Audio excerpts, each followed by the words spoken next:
So we're going to take the shank meat. This is all the shin meat that's come off them. It's got lots of sinew in it. We've got plenty of time on our hands. We're burning the most ridiculous log of wood here. Well, a tree, essentially. It's got a bed of coals in it. And I think that it's going to be a really nice flat platform that we can slow cook in one of these pots here. So we'll dice all this up now and then get a good bit of oil into one of the flat tops of the frying pan, and we'll sear all this meat off and get a little bit of colour into it, and then we'll put it into our pot. We'll cook some onions and garlic. We'll put everything in the pot, some milk, and then we'll just put the lid on it and let it slow cook. That's it.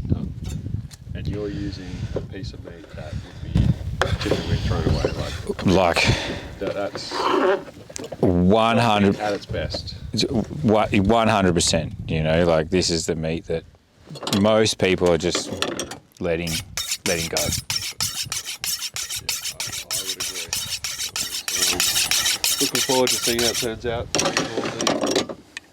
At home, I'd be cutting all that off, but as you say, the time. We're just going to let time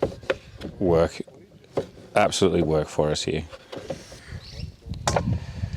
Nice. And milk's something that I wouldn't. So like a milk braised, like a bol. You may have heard or seen listed in a restaurant somewhere like a milk braised bolognese. Yeah. Yeah. So we're essentially running something like this, but we're doing a white sauce. We're not doing a tomato sauce with this, and then we're just going to do some like a wide pasta. So we're doing pappardelle. Yep. And then that's going to be like even the knife doesn't want to cut it. Do you know what I mean? Linguine kind of pasta? Or? No, like a pappardelle. It's like it's wide like this. Okay. So it's a really nice pasta to like pick up a lot of sauce, and we'll pound this with lots of parmesan, and then I noticed some stinging nettle over in the bushes over there. We'll pick a few leaves of that, and then we'll chuck the stinging nettle in right at the last minute, and we'll just be like oh really? So just stinging nettle. You obviously you don't want to leave it there. That would be too nice to. No, you want to eat. Yeah, you eat it. Yeah, it's great. Right. Yeah. So, we'll get into that. It's good. It's amazing. Obviously, it doesn't. As soon as you cook it, it doesn't sting you anymore. Say, like it's doing damage to you. Like we're having this for dinner, and we need to get it on now, and it's midday.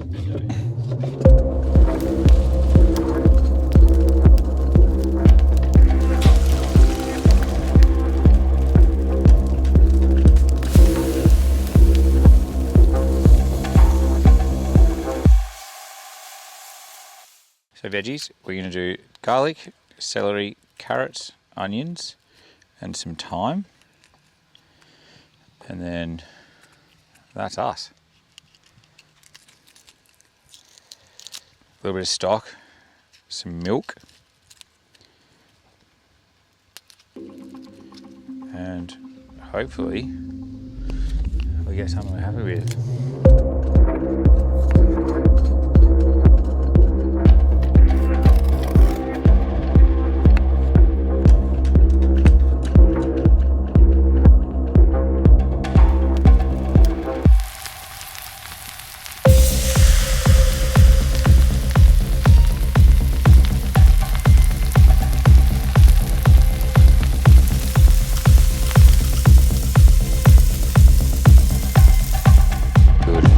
So he's got a dehydrated chicken broth that's in these bags.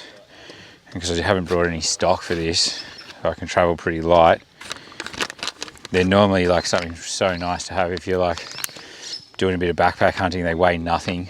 All you got to do is boil a bit of stream water, and then you got a nice like cup of broth.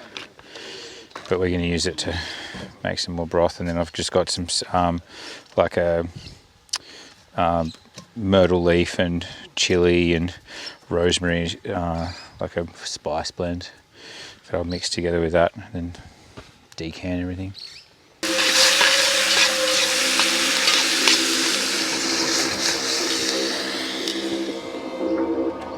Oh man, this is fucking epic.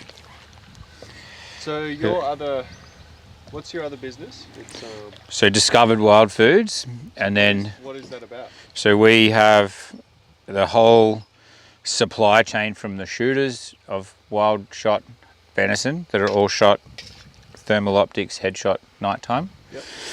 And then we have a skinning facility and a meat inspector, and then the animals come in there, they get graded, and then we have another butchery facility and value add facility in Beechworth.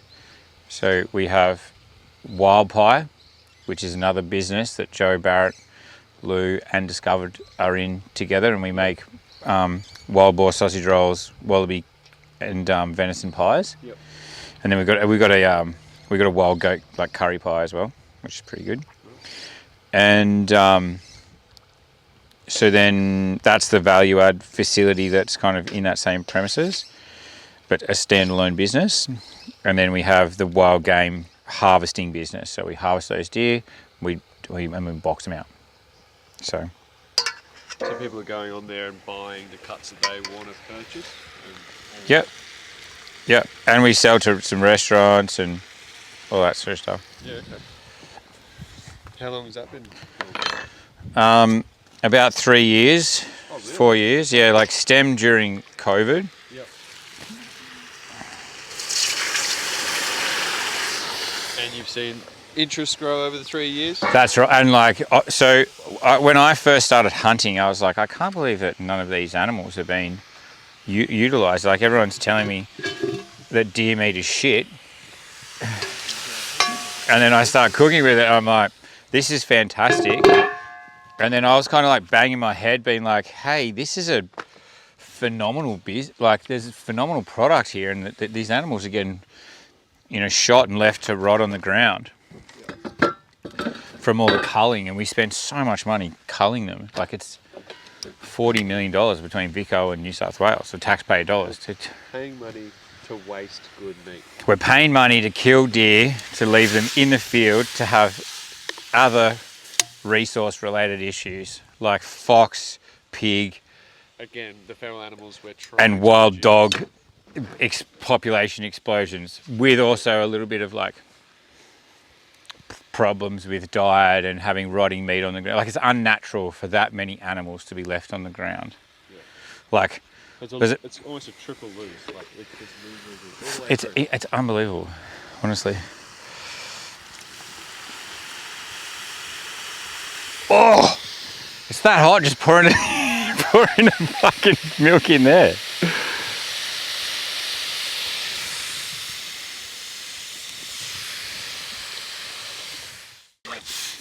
We're going to slow all this right down. So we're probably going to put the lid on it, and we're going to rake some coals around it and just have it. That's still a bit hot though, yeah? Yeah, but that's just the outer edge. When you start to see the whole, like that cold milk, we should really knock the temp out. Yeah. And then we're just going to have to open it and stir it occasionally, rake a few coals onto this front edge because it's not burning, like it's not heating on the front edge in the same. Spin around, yeah. Exactly. 6 hours, yeah? I reckon 6 hours. Nice. And that's that. Beautiful.